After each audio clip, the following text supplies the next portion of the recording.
Good morning. How are you, Chris? Have a cup of tea. Cup of tea, cup of coffee. And I have to say that there is like way too much elbow room for my liking. We're missing Miss Maria, who is I mid-flight right now. know. She's in the middle of an airplane somewhere. We're gonna have to figure this out because we're mid-air way too much. Let's just say I that much. know. This is, it's next week I'll be in different countries as well. So, and I think actually for the next couple of weeks I'll be bouncing around like an idiot. So we'll have to see. It's not a bad thing to bounce around like an idiot these days. Let's just say that much. I think it's Well, needed. I think it's needed. given you're not going to be here next week, unfortunately, we're going to look for a replacement. Though it's very hard to replace you, Chris. So we're going to find somebody else to come on and sit in your seat and get their lens of the world. So Maria and I will Yeah, it'll hit be someone fun. up a little bit later. But it's nice to see you, and it's nice to. It feels a little bit nostalgic, us two again in the room. But I yes, know it again, hasn't Maria been like is. this for a while, has it? Because I think it was you, Maria, a couple of minutes. How long? When did we? It's When 10 did? episodes or so, 12 episodes or so, something like that, with the exception of the Feels like one more than that. episode that I missed. Yeah. Feels like more than that. But Yeah. yeah, no, it is nice to have all three of us. I really do like it. Yes, it is. And Uh, good morning to everybody. Welcome to another episode of What the Fuck Did I Just Read? Tech Sales and Marketing Edition. You all know the drill. What we do here is we, lay out the red carpet for the shit list of messages that we get in our spam inbox, break it down, build it back up, and then we talk about special topics that relate to cybersecurity sales and marketing. And I try to distill and understand Chris's world. So today we're going to keep it super casual. It's Casual Wednesday today because one, Maria is missing, but two, I just want to kind of go through, one really light kind of WTF moment, but also obviously you have something that you want to cherry pick spam inbox by all means, but also just kind of want to understand, what's going on your side, given you've, switched functions or switched gears a little bit. Let's just say that much mhm. with regards to your role. You've come to our side of the world, the dark side, if you will. Yeah, I think And back to that side. Well, definitely. yeah, so that's kind of what I want to do today. Um, I could use a casual one, so I like the casual let's kick Wednesday it idea. Yeah, off. it's been chaotic, so yeah, I'm looking forward to it. Yeah, I think it's we'll hit the other side of the world thing, and I think for folks that aren't aware, let's get everybody filled in just to some degree. So folks that aren't unaware, obviously I've been the CISO over at Boom for nigh on 2 years, and took a little bit of a step back and working with NewSpy now as their chief something or other. Um, and for a couple of different reasons. One, because from a Boom standpoint, it's obviously moving to much more of a much more an operational focus for the next year, maybe 2 years. So that gives me the opportunity to basically take a step back and do more tactical and strategic stuff. Um, but secondly, it's actually nice being able to affect change in numerous organizations, which I think is what I'm enjoying. Yeah, and obviously it's NewSpy because I'm using NewSpy, and that's where I've landed, and they've graciously given me a hidey home.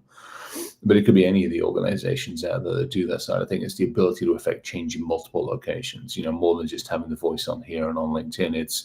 It's being able to walk into clients, being able to walk into organizations and say, hey, look, here's how you affect change. Here's Mhm. So I like that. But exactly to your point, I'm kind of now straddling both sides of the fence. On one side, I'm still getting a whole bunch of inbound emails telling me how wonderful everybody is and how they can fix all of my problems, even though they don't know me. And on Mhm. the other hand, I'm sitting there helping an organization craft its outbound message Mm. on how to more effectively same thing you're doing with your organization, basically helping them effectively, either reach or have conversations with, or build something so that somebody in my seats inside a CISO position isn't going to just throw their hands up and chuck the laptop across the room kind of mentality. So it's actually kind of Yeah, interesting. I love that, and I want to double click into that today. And it's interesting because I'm remembering a conversation I had almost 2 years ago. By the way, Audience First is almost 2 years old, which is exciting. And so, yeah, wow, 2 years goes by way too quickly. So two Yeah. years ago, I was talking. Who was that? I was talking to Joe Carson over at Mhm. Delinea. Yeah, yeah, He's yeah, still yeah. he's still over there, which is awesome. I'm pretty sure he's still over there. Last I checked. Yeah. And he said that every security vendor needs to have somebody who's been in the shoes of the practitioner, the buyer, so that they can stress test, utilize them, understand the world, and set things up so that they can more efficiently affect change and provide value for the customers. So I think you're in a very unique position and I love it. And I want to understand, how does that look like? I know you're really new in the role, but you've been in these kinds of functions I was before. going to say I've done this before. I mean, with my own companies as well. You start up a company that's doing, either services or support or consulting or anything else. Somehow or other, you got to put your hand up and go, "Hey, I'm selling shit." Hmm. So, no matter what, you have to do that. And honestly, even as a CISO inside an organization, I would argue you're still selling Yep. inside your organization. You got to sell the idea of security. You've got to sell the idea of awareness training. You've got to sell the idea of safety and security within the organization itself. So no matter what, you're always selling. It's different. I mean, one of them is just to advance the program, and the other one is to put food on the table. So, but it's Hmm. still the same mentality. How has that transition? And again, you're relatively new in the position, with regards to time being sitting in the seat. But Yeah, well, I take it back because you're in a unique position. You worked with Newspire for a while, so you're kind of like veteran at this point.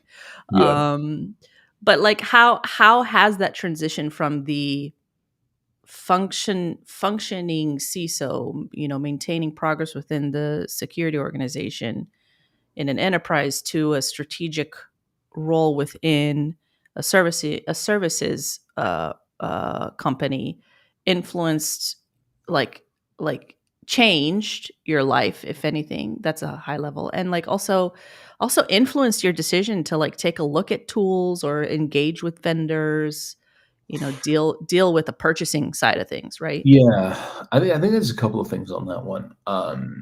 The biggest one, let's say inside, and again, Newspire is the example on that one. The biggest one inside an organization now seems to be, at least from where I'm sitting, and I can't speak for a bunch of other companies, at least from where I'm sitting, the organization is much more willing to listen to input from, those of us that have sat on both sides of the fence. So just sitting down with their sales and marketing team, it is much more of a collaborative approach.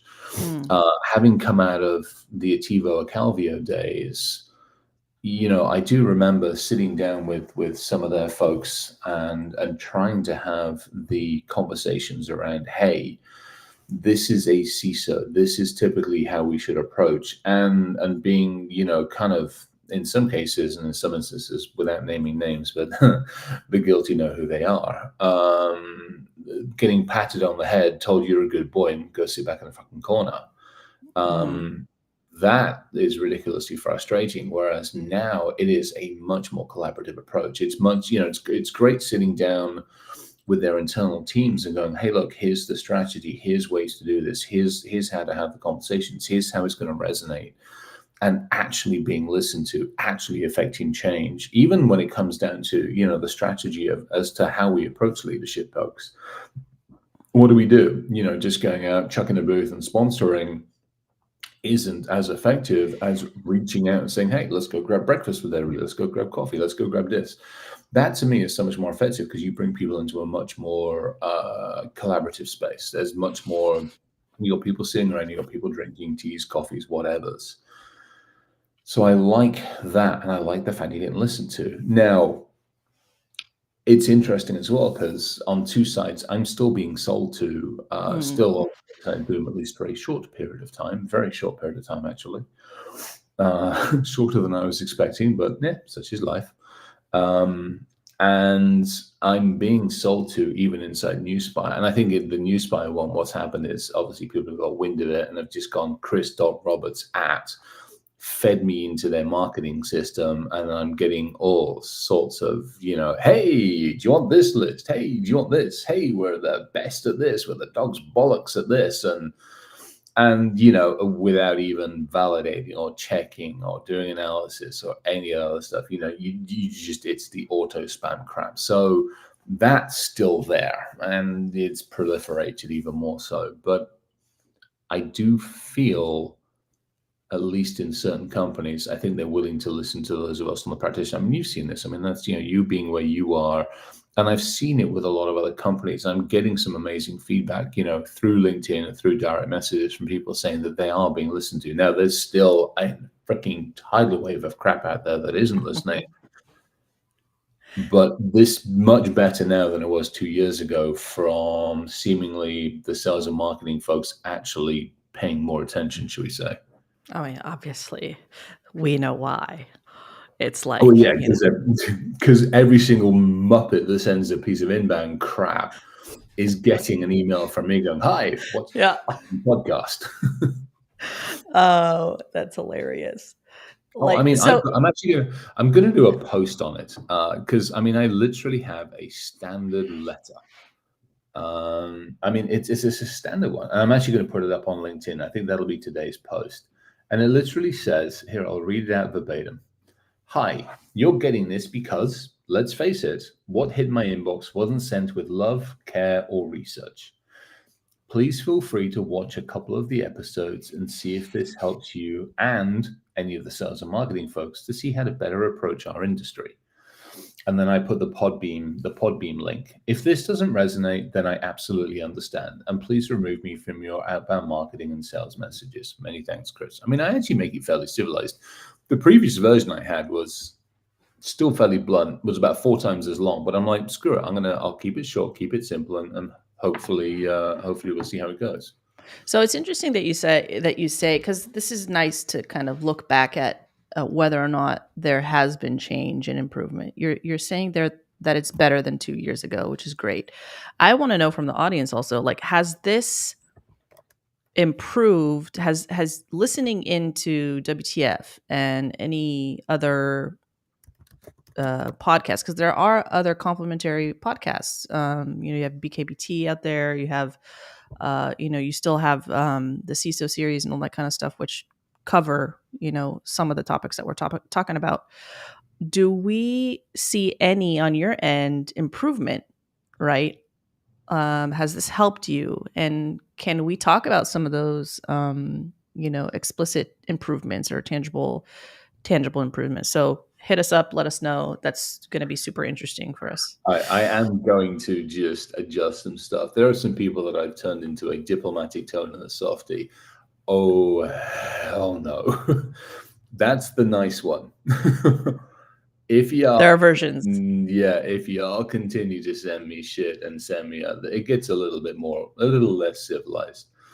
Not much. So do you have, given, change in functions now and roles, have you seen any WTF moments pop up still that you want to share, like something that was blatantly like, oh hell no, like you did not get it, you didn't do your research kind of thing. Oh, I mean, it's like every flipping day. I mean, let alone the fact I keep getting offered stuff that is, I mean, from solar panels on the roof to custom this, that, and the other. And I'm like, did any of you actually do a little bit of sodding research on what I do? I'm reaching out to get an update regarding your participation. Oh yeah, yeah. I mean, you know what? Honestly, I don't know if it's the season. Maybe it's the season, but I have been offered so many CISO of the year and Oh, yeah. The for $3,000 I can have. No, I see. I'm not getting as many franchises. I am. I think it depends on what platform. This is. I'll hit. I'll be seeing in a second. But I think it depends what platform. So on my inbound email, I'm getting a whole bunch of the hey, do you want to be CISO of the year and named personality of the year for anywhere from like 1,500 to 3,000, depends upon the day of the week. On LinkedIn, I'm still getting the occasional franchise. What I'm now getting on LinkedIn are two things. One, I'm getting the hey, I saw your work experience and I saw this and I saw this, and can we be friends? As well as hey, I saw your LinkedIn, I saw your resume. Can I ask you a question? Typically, most of them are accompanied by a very attractive, I guess it depends upon your taking on persons, but in my case, a very attractive Eastern lady, mostly covered. I mean, at least they're keeping it relatively civilized and PG rated, but mostly covered with, a face off the front of a beauty salon that would never look at a 6'3", 50, whatever the heck I am, year old hairy thing in a fucking month of Sundays.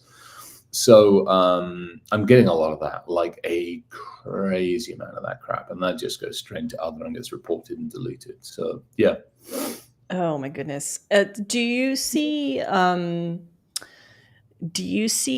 any vendors right now? Actually, let me rephrase that question. Good morning, Danny. How many? How do you believe vendors perceive your value now versus when you had the LinkedIn title Chief Information Security Officer? I still have. I mean, I think at least until Friday, I have that image. Actually, I just found a perfect one. Join me to learn why you're probably not doing MDR correctly and how to fix it. I'm like, talk about a fuck you. You're making. I mean, that whole an assumption makes an arsehole out of you and me. Yeah. Uh, Dan, you just made an arsehole out of yourself. Yeah. Um, we're just gonna point that one out. Yeah, it's not great in any way, shape, or form. Just and there's too many of them. There's too much of it still where the assumption is that my widget can fix all of your problems, despite the fact you don't know what my problems are. You know, Um, it's funny that you mentioned that because we have, Alexandra mentioned she sent something to me she did through LinkedIn. I get these too where people, send you like a screenshot where they worked on your website or they worked on, your like creating some kind of better version of what you had when you don't necessarily need it, right? yeah. Oh yeah. Alexandra, she gets that 3 to 4 times a day. She says, or recruiters coming in also saying, "We can basically make your life better, but you have no idea what we're going through." Uh-oh, Context, we hit the folks. banana. We hit the banana hammock version. I learned that one the other week. I had no clue what a freaking banana hammock was until it was pointed out to me by a sister. Um, Well, we're oh, gonna have to set you up with some Friends reruns oh, if it's you on have. Friends. Yeah, it is on Friends. I had no clue.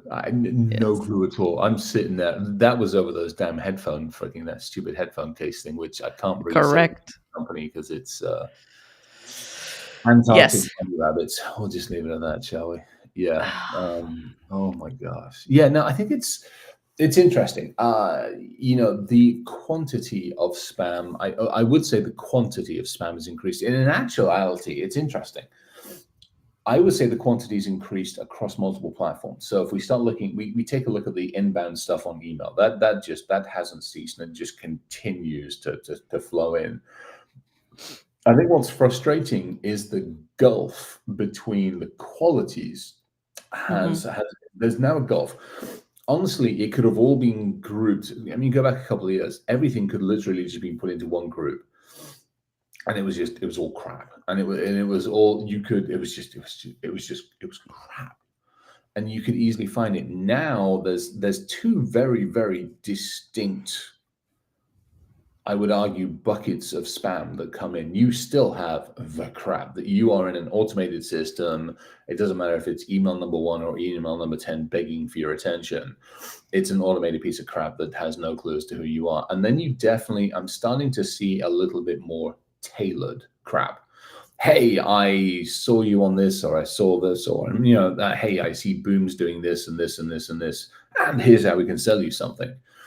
And I think there's two very distinct camps now. The generic stuff is actually getting easy as a spot, because there's some stuff which is actually, people are putting more thought or more effort into it. Don't say it's the right thought or effort, but they're putting more thought or more effort into their outreach. It's still, unfortunately, spray and pray tactics, but there's more effort put into the spray and pray.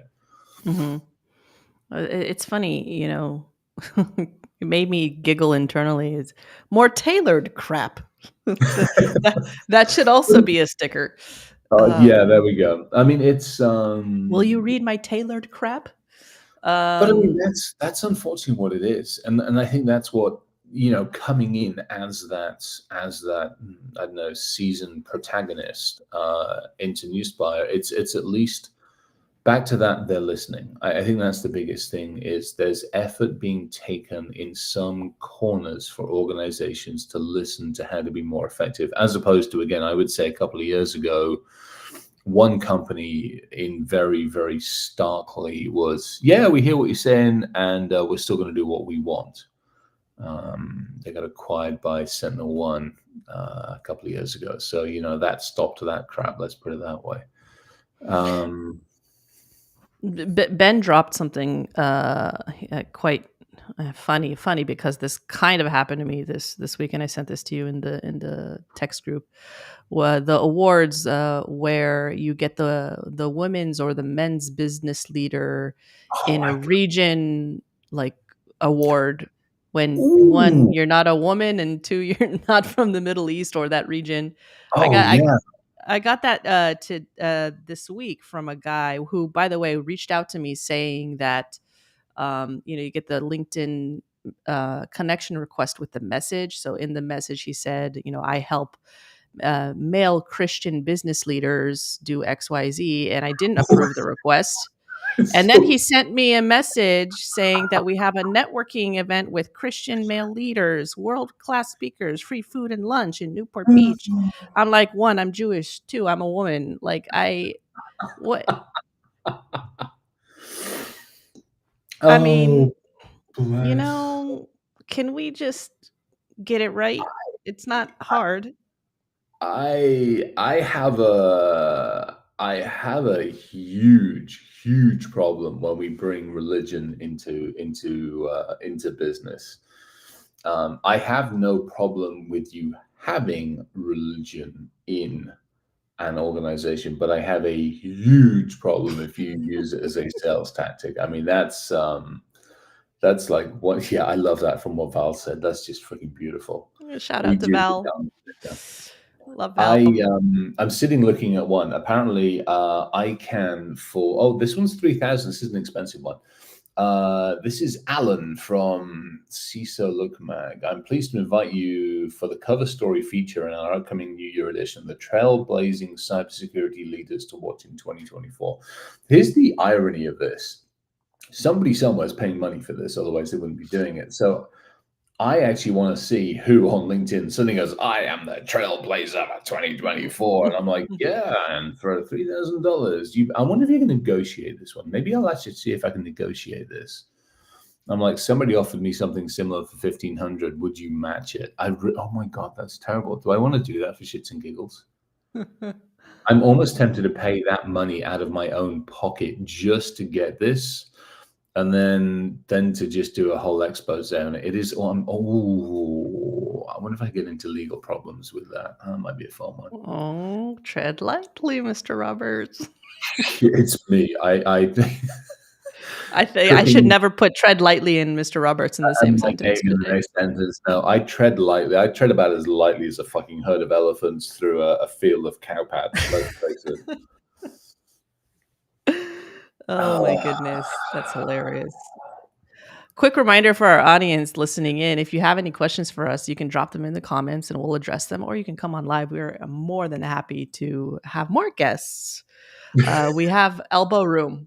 I Too love much. Avi. So come on. I love Avi's one. I won 2023 CISO of the year for companies 50 to 100 employees in North America. You know what? I'm going to give Avi an honorary mention award that Avi's been on like all episodes since day one, I feel like. If he's been every single week coming in and listening and contributing to the conversation. So Avi gets an award from me. Maybe I have to do that. Sh- Maybe I feel like I can. I'm going to see if I can go. Fuck it. I'm going to negotiate this one. Hang on. I'm going to shoot a note back. I'm going to do this live on screen. I'm blind copying Danny. I'm blind copying you. I'm also Okay. I'm waiting for it. This is hilarious. And I'm going to blind copy Maria, so she just wonders what smeg I'm actually doing. She's going to land and just be cracking up on the tarmac over there, wondering what the hell went down this morning. What did we do? What shenanigans did we get into? Opportunity. Oh, gosh. And look forward to discussing further. However, and who's sending me a message? Oh, Laura it is. Hang on a sec. However, I have noted that there are several similar awards out there. Some of those seem to dent my pocket, my checkbook, less than this one. And as you know, our industry has budget constraints. What options exist for any negotiation? Thanks. Oh my goodness. All right, send. All right, we're going to see if Alan responds. I'm intrigued on this one. I'm going to see, because I'm almost tempted. You know, if it comes in at 1,000 or 1,500, I might see if I can just expense it to myself. And I kind of want to get the Trailblazer, because if I get the Trailblazer, I'm making my own graphic of a Trailblazer, and it's going to be it'll be a cowpat, steaming cowpat at high. Ooh, a cowpat cannon, steaming Trailblazers. Okay. Actually, that's an interesting question. How often do you get emails sharing something relevant and insightful without a pitch? Great question. And then I'll answer Jordan's thing in a second. Ooh, I will not and cannot say never. I absolutely will not cannot say never, because it actually does happen. However, it is definitely the exception rather than the rule. If I was to put a number on it, I would say maybe 5-10% of the inbound messages that I get are informational to a point where I will pay attention and don't feel like I'm on the hook for anything. So maybe 5-10%. And again, I think that's one of those things from a news spy's perspective. I think that's basically what we're trying to do.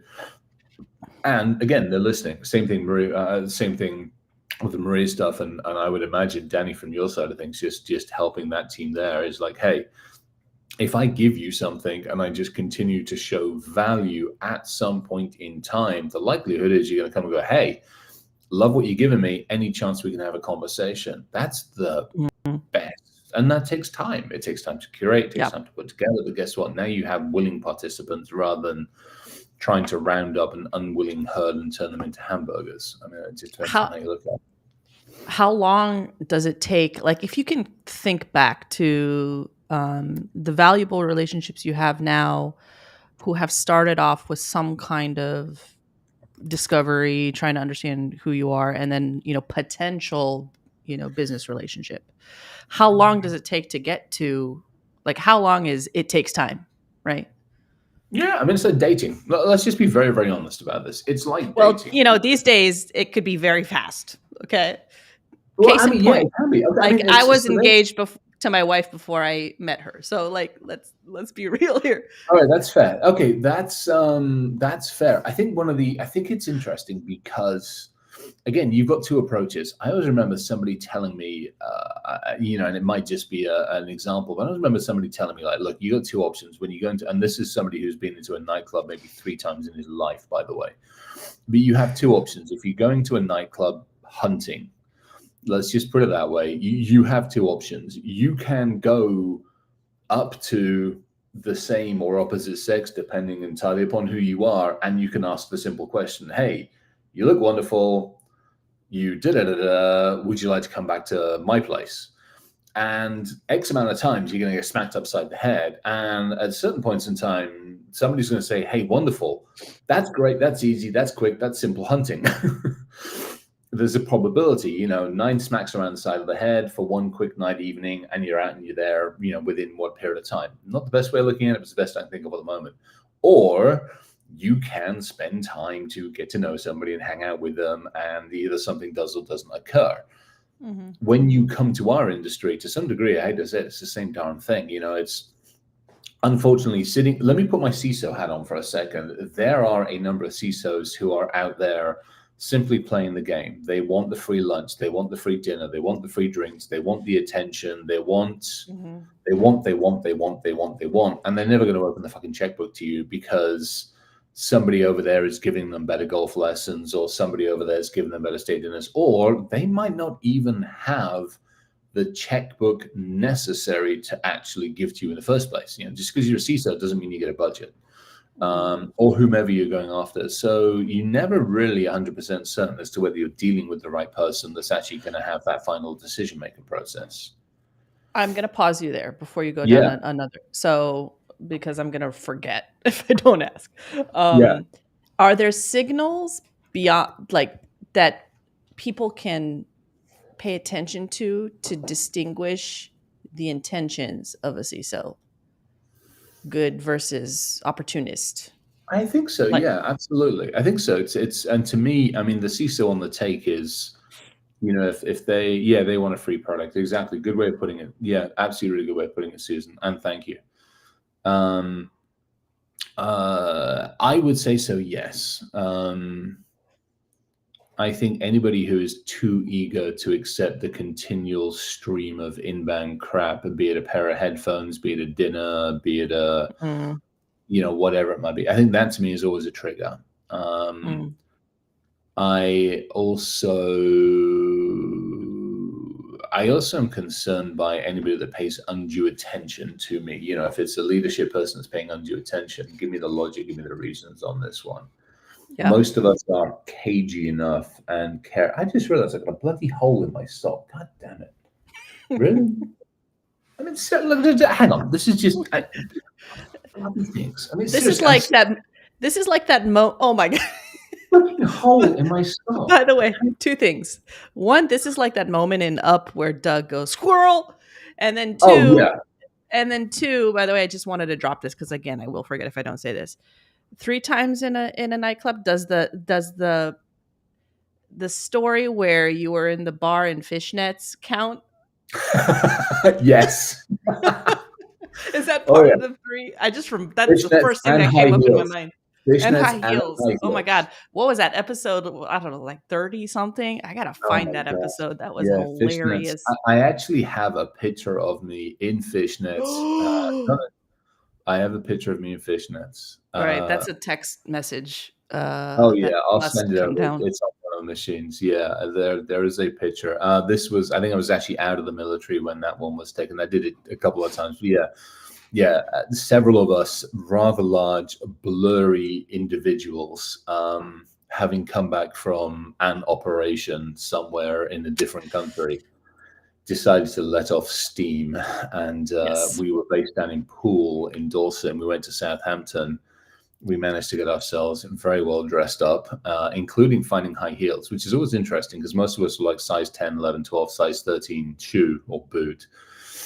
And we got very well liquored up, went to a, what in the heck's name? It was like Return to Mars or something like that. It's kind of like a Rocky Horror thing, but it wasn't Rocky Horror. It was, there was much goodness. And let's just say we blew off steam. I do remember finding a shopping cart, and I remember having shopping cart races. I think that was the night that we also stole. We were climbing over the police cars. We actually had a race over the top of the police cars that were parked. We found police cars parked, and we had a race over the top. Yeah, we blew off steam. That Good way to put it. sounds, you know, Yeah, one of those I wouldn't, nights. I wouldn't, I wouldn't mind a moment like that, to be honest, to kind of let us. We needed it. Was we Oh my came back gosh! to those at some point. Yeah. All right, bringing it back in. Where the hell were we before my? We needed to Yeah. divert there. Okay, so I don't know where we were, but I do want to address Jordan's question. So, uh, and I apologize if we didn't wrap up the initial train of thought. Are there any legit awards that you are proud or excited to receive? I think there's been a couple. When I was in the military, I was very fortunate. I got to meet Queenie. I got a pat on the head and a piece of tin on the chest. Wow. That was one of them. So that was actually pretty freaking cool.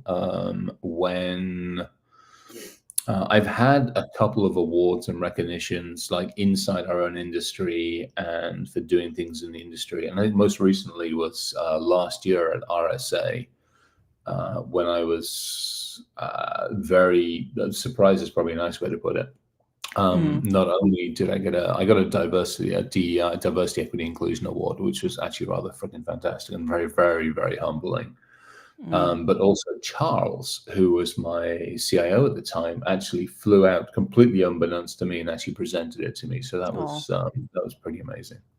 that So yeah, I is. mean, there's definitely some. I mean, there's very few that I would call technical. I mean, I've been fortunate in the industry. I've held a bunch of the different, like awards and things and stuff like that. But that was it. I think Mm. I've done. I got named like actually officially like by the peer group named like one of the top CISOs or whatever years ago. But I don't remember that one. But yeah, so there are some. The GEI So one lately.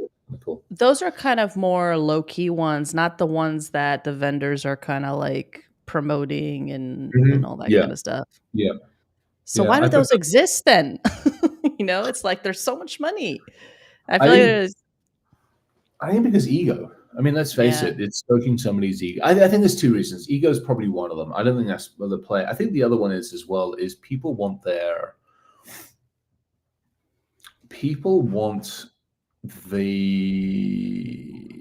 kind of careful on how I say this. I've grown my LinkedIn, I guess, following organically. I've not done anything to deliberately do it. I mean, it's grown by accident. Let's just be very, very honest. I have no freaking clue. I don't. The closest algorithm I follow is don't put a link in the post going somewhere Mhm. outside. Try to post regularly and a couple of other things, but I've never gone out there and paid for anything apart from LinkedIn Premium to like figure out how to actually do it properly. And I've always just done stuff in my own way. What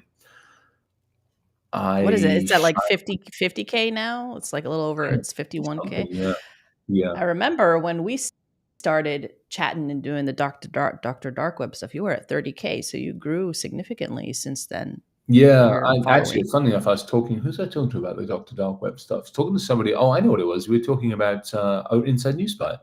We were talking about like how do we get people to understand what threat intelligence is, and I'm like, y'all should go watch the Doctor Dark Web stuff because I kind of really want to do it again. I really freaking want to do that again. Yeah, it's good. It's good stuff for sure. Yeah. Oh, Okay, we have another great question from Val. She's asking, have you ever entertained well-meaning or promising startups and offered to let them practice their pitch for constructive feedback? I mean that yeah. Actually, I they're have. welcome. They're welcome here, by the way. FYI. Yeah, that is true. Yeah, I actually have a number of times. The challenge is twofold. And this is a good question. If somebody is coming in like, hey, I just need to practice and you're the most sarcastic bastard I know, let me practice. I'm up for that conversation to some degree. If Yeah. somebody's coming going, hey, we've got this new thing and we just want to test our theory out on you, and it's a thinly disguised sales pitch to me directly, that's when I have a problem with it. Again, it's that honesty, integrity. If Mm. you literally just want me to throw rocks at it or go, hey, that's actually nice, change this and this, I think that's a good thing. But if you're using the excuse as a way to thinly pitch me, then I have a huge problem with that. And I did a LinkedIn post on this a couple of days ago because I keep getting fed up with this. I don't have enough hours in the day to do everything I need to do. And so when you send me that pitch, I think I'm trying to remember what the pitch. I was actually going to jump into LinkedIn and see what the heck I called it. I don't think it literally was a few days ago. because I kept on getting these ones, and some of them are absolutely legit. Some of them like, hey, I just need to learn something. There we go. Time equals money. There we go. It was actually, I even pinned the damn thing. There we go. Yeah, because here's and this is how it starts. If you look on the LinkedIn for me, you'll see a post a couple of 6 days ago. Hey, we're developing a new tool. Hey, we've got a new product. Hey, we're exploring the market. Your input could contribute to validating our concept. Those kinds of things are valuable partly to me and partly to the organization, but it takes time. Mm. And it takes effort. And I've gotten to the point, I hate to say it, in a number of the cases, if you need to do more than just jump on a call and try to validate, there's Yeah. got to be some compensation coming back. There has to be, because I got to put food on the table as well. And I'm running a consulting, and therefore I'm happy to give you ideas. But sometimes you got to come to the freaking table and say, hey, where can we donate money? What charity can we send money to? Or how can we do something back? Or, hey, we're going to do this and we'd love some long-term conversations with you. We'll give you a point to the company or something. That to me is kind of where I don't always see it. I'm like, there's so many companies are on the take. Like, hey, I want your time. I want your opinion. I could do with an hour of this. Well, I give everybody my fucking time. How do I put food on my table? Yeah. All right. We have sorry, I'm just going through the comments here because I see them here on Restream, but on LinkedIn it shows up differently. So bear with me, folks. Oh, the D&D stuff was going to be interesting. I know. I wonder if we somehow could resurrect that one. But again, it's time. Oh, It's all down to time. And you know what? Hey, if somebody's willing to there's sponsor so it, many. Yeah, yeah, 100%. if somebody's Someone's willing willing to to sponsor a sponsor thread a until. D&D one, or I wonder if we could crowdsource it. That'd be a hoot. If someone's willing to sponsor it, we could pick up where we left off, because I'm pretty sure one of us was holding the leg of a paladin or something, if I remember rightly. Well, what about it did you like? Because this could help people who are trying to create some kind of series or valuable asset to follow, right? Or create and follow. What did you like Yeah, about the what I liked about it is it took some pretty serious concepts and made light of them in a way that more people would understand. Perfect example, tabletop exercises. I mean, that's literally what we were doing.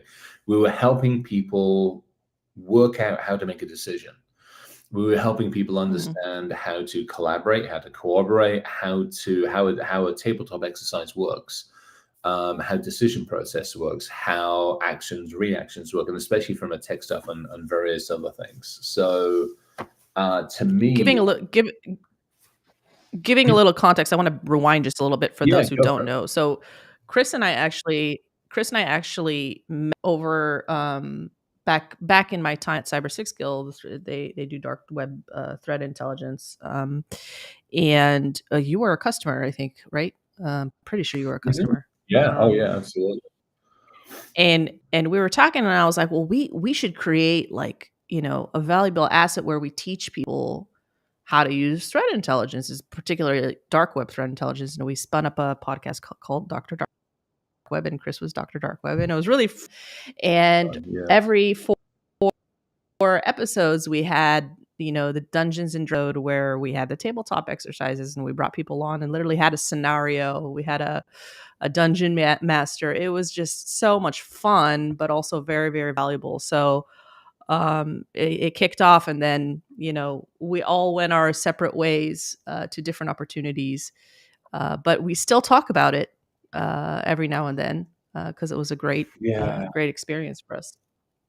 I think I would love to. I mean, it was fun. The graphic that you put together for like the bid and everything was freaking amazing as well. I kind of missed that, and the ones you put together for the D&D stuff. Those were that was pretty amazing. I think it would be nice. I mean, maybe that's a conversation. Maybe I can have that with Francie and a bunch of the folks. Yeah, I that would be a fun one to try to resurrect in one way, shape, or form. We need to maybe, because I think Newspy is having conversations with those folks. Is maybe we can put some pressure on them, like, hey, can we have it back, please? Yes, the Yeah, episodes get released. I don't know where they are. I mean, I assume Cyber they're Six. still on the YouTube over there, but I think they're like in a folder somewhere. I can drop Got them it. in the comments. Yeah. Anyway, yeah, those were good times. So just kind of circling back to, oh God, I can't believe I said circling back based off of that email you sent to me. Uh, Circling back. Um, so how do you? Oh, I don't know. I'm going to phrase this last. It's kind of a crappy question, actually. Um, No.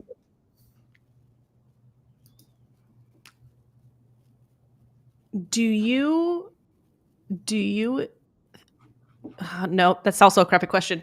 How do you prefer the approach now? Is it the same? Is it different? Because in the future, my assumption is you might have, the more purchasing power in a different role, like 10 years from now when you grow up, right? Like, do you envision that maintaining the, people maintaining the same kind of relationship as you were when as a CISO versus a strategist now? Like, I don't want to assume that it's different, but you know, I can imagine that sales and marketing professionals perceive things a little bit differently given the role I change. mean, they absolutely do. Yeah. I mean, am I going to eventually open the checkbook and hand money over? I mean, Yeah. and in theory, if you look at the role I have inside Newspire, I mean, to some degree, I still have that same kind of role. My part of my job is to look at the market, look at what we're doing, and then say that, hey, where can we strategically place time and effort to look at how we can augment what we're doing with somebody else's tech? I mean, it's the age old, you build it or buy it. And if you Yeah. do it properly, buying into and partnering with organizations is a lot more effective. Does it build intellectual property in the organization? Not necessarily, but it allows you to build intellectual property through focusing on other things. So, and to me, there's a lot of good reasons to partner with some amazing people. And obviously, partnering means typically you're opening your checkbook. So, if people take a step back and look at what I am doing, I think they'll still see me in a role where I am still purchasing. And I think that's a big part of it is like, am I still a person that's able to influence or purchase? That really, let's face it, is where a lot of organizations are going to be looking. As a CISO, in theory, I have much more access, but obviously, as the chief, whatever the heck I am at the moment, then I still have Yeah. that ability to more indirectly. I was speaking to a founder yesterday, late at night. Really cool guy over in Israel who started an AppSec company. And we were talking about the actual intent of security practitioners today to buy. And it's so small. Mm-hmm. Like, you're trying, sales and marketing professionals are trying to tap into such a small market that actually has the ability to purchase something right now or in the Yeah. very near future. So when we were doing all the educational stuff over at Audience First with the CISO Value Distillery and in general with the podcast and all that kind of stuff, we talked about potential annual recurring revenue, and that's the pipeline you take with you by creating those relationships, because you don't know where somebody's going to land, down the road, or when they're going to be able to start evaluating solutions, right? Yeah. That's So, a really, really good point. And I think that's one of the things that so many people forget about. yeah, Exactly to your point is because, let's just perfect example. I've gone from not having a checkbook to having a checkbook to having a partial, having, as you say, a conversation slash influence on the checkbook. And then, at some point, exactly to your point, I might be back in control of an organization where I have another checkbook again. If somebody's pissed me off because now they're ghosting me because I don't have the check, I had that years ago. It was a long, long time ago. I had that. I went from an organization where I had a decent sized checkbook because I was literally walking into a burning building, and very quickly, got what I needed to get done, got some good relationships out of it, and then quite honestly moved to another organization where I didn't, and I got ghosted by a number of companies, and I never ever forgot that.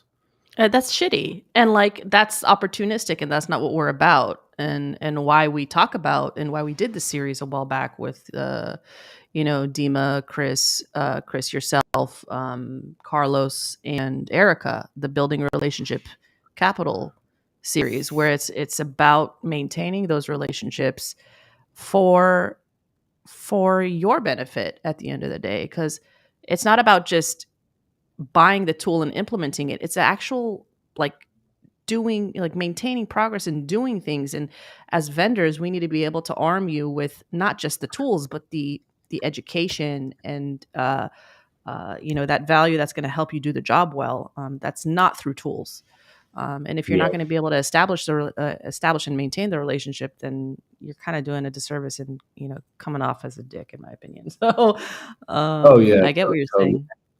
Yeah. No. Absolutely. I think it's back to your point. It's am I trying to just make one sale, or am I actually trying to build a relationship? And I think from the Yep. sales and marketing perspective, people have got to take a step back and look in the mirror. And again, I think I will give a shout out to Newstar on this one. It's a relationship organization, and I love that fact. They actually want to help people, and in doing so, hey, we sell some shit. Great, perfect. Yeah. Yeah. Yeah. Taking a step back and looking in the mirror is very hard to do. Very, very hard to do. Not many will do it. I've been Right. doing it for the past 3 months, which is why I'm a little quiet online. But I got to put a post up about that, and I might steal that line. Take a step back and look in the mirror, because that self awareness and self introspection is huge in trying to change how you do things for the better, which will eventually benefit you from a personal and a professional standpoint. We finally have Carlos, who wants to come on and actually talk about timing. We've been trying to work out some technical kinks this past 10 minutes. So I'm going to come on for the Okay. last few minutes to talk about timing. Love it. Hey, Carlos, Chris. how's Hey, it going? Danny. Hey, good seeing you. Hey, good Not seeing a, you guys. not a stranger to the show.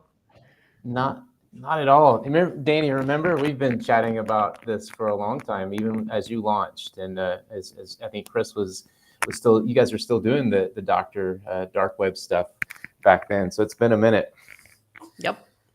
Big fan. I think the topic of timing that you guys brought up was really, I just kind of struck a chord, because I've shared this with people here at the business, for the last year and a half plus, I've kind of made it an effort to try to build relationships within the community, as opposed to build for not only for potential clients, but also for referral partners, and just kind of building, kind of joining the ecosystem that way. And that's been contrary to what a lot of folks try to do, which is try to just build relationships with other vendors to create referral partners in that way. And my stance has always been, I'd rather be in the boardroom. I'd rather be in conversations with decision makers and be able to be seen as a person that's trustworthy of having those conversations. But it does take an awful long time. And last week, I received two referrals from people that have certainly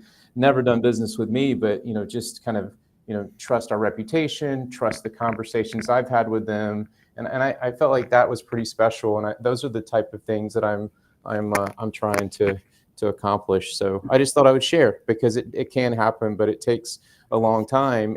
But the thing is, with timing and sales, you have to be able to withstand that time. Otherwise, you won't be around very long. And that's a very challenge. That's a big challenge. And I think everyone has that fear, even people that are established, right? If I throw up goose eggs for 3 months, I don't know how long I'm going to be around here, and I'm pretty established. So Yeah. Well, how do you propose veteran and also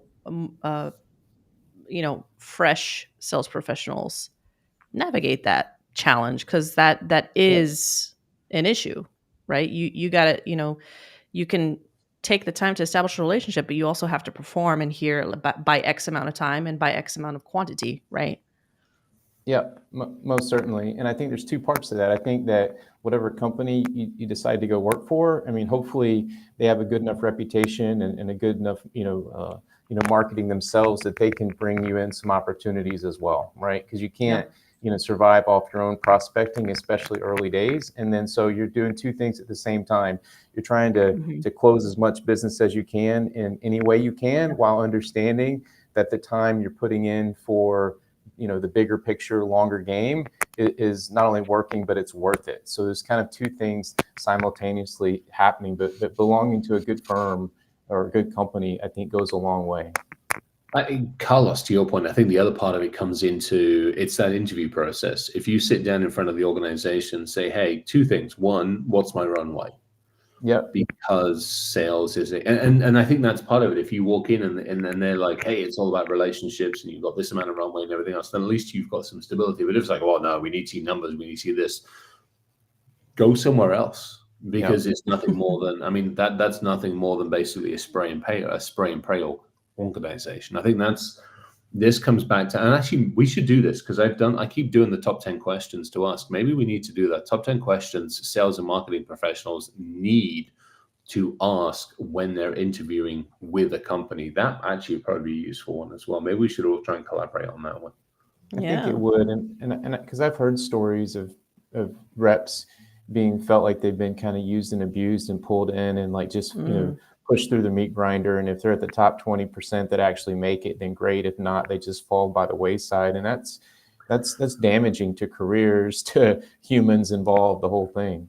I heard an interesting one the other day, and I'm not going to say names because the person involved who runs the company is a very well-known personality, not just in our industry, but on television as well. And apparently they seem to bring in heavyweight sales reps and literally mine their contacts and then ditch them like within 6 months or so, which to me is a terrible tactic. Yeah, that's not good at all. That's not good at all. But I guess like for people out there though, that I will share this in terms of building those relationships that we were talking about. I mean, LinkedIn is extremely helpful, but I think it's also the approach that you take, and you have to start kind of acting like a subject matter expert, but not necessarily trying to feel like you know everything, but you have to enter into the ecosystem without thinking of yourself necessarily as a rep, but thinking of yourself as a person that's trying to contribute. And I think over time that builds, but it just, I mean, that time thing is the tricky part, right? That's kind of what brought us here to talk about this. I think though, and I will say we have 3 minutes left, but I'm okay to go a little bit over. But I think though that's tricky because there is kind of sometimes people, especially new sales professionals, even seasoned ones, perceiving yourself as someone who's contributing to the conversation and contributing value is hard. Like sometimes people are like, do I even know what I like? Is it worth it, or am I worth it? Right. To say something. Am I of value? There's that imposter syndrome that people feel like, do I even know what to say? And so I think like what we need to be doing is empowering those professionals. One, in general, to kind of get over themselves. Let's just say that much. Two, educate them. And this is what we're trying to do, because sometimes it's hard to know what to say sometimes. Like 4 years ago, I had no idea what to say on LinkedIn until it took me time to figure out what to say on LinkedIn. Right. Or it took me time to figure out what to say to my customers and to, practitioners. So it's easy to say that, but there's a lot of work that needs to be done. And I think like those who are in our position, who have been there, need to help empower them and figure out and navigate that kind of journey to feeling ready to do that.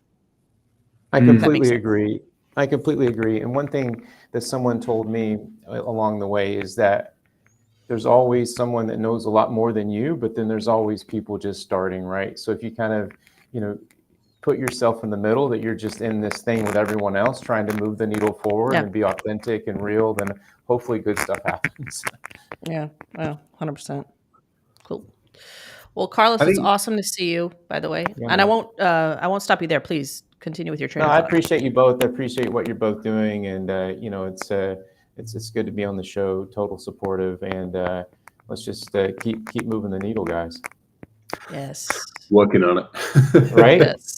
To your point, we're in the middle, we're paddling, we think we're making headway, and it's just keeping at it. It literally is just keeping at it.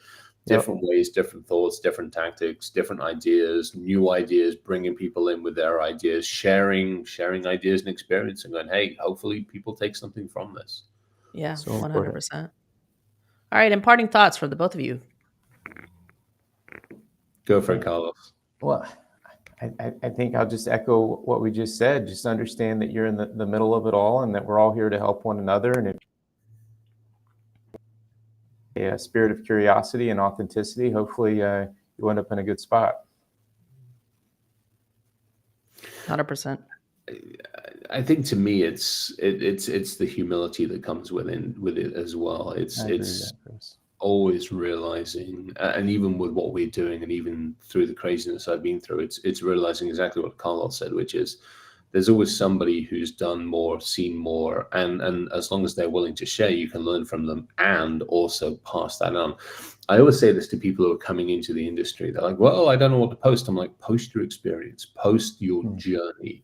How did you get in? What did you learn? Because somebody else will pull something else out of that. Somebody else is going to be like, oh my gosh, now I see how to get past that. It doesn't matter what stage you're at. Somebody will always learn something, or they'll help you, or they'll empathize with you, or anything else. So I think that's it. It's having that humility to be able to share both the good and the bad. Yeah, 100%. I love what both of you are saying. I'll just also sign off with and taking this from your playbook, Chris, take a step back and look in the mirror. I think self-awareness is huge. Self-introspection is huge. Stop for a minute, the rat race, and just like evaluate yourself a little bit. Right. And one thing that I've been learning from other folks that I've been talking to in the industry is to feel what you feel and acknowledge it, and give yourself some grace. Right. Like don't be so hard on yourself, and you're worth a lot here to provide value to and empower your audience, whether they're practitioners or your team or your colleagues. So I'm just going to sign off with that, because I feel like a lot of people are kind of in a rut right now, and maybe a little bit quiet when they should be super curious and having those conversations. So, All right, folks. Well, I appreciate the both of you. Thank you for such an awesome episode. We missed Maria, but we're going to catch her up when she's landed. Thank you to everybody listening in and contributing to the conversation too. Yep. This has been another episode of What the Fuck Did I Just Read? Tech Sales and Marketing Edition. We are out.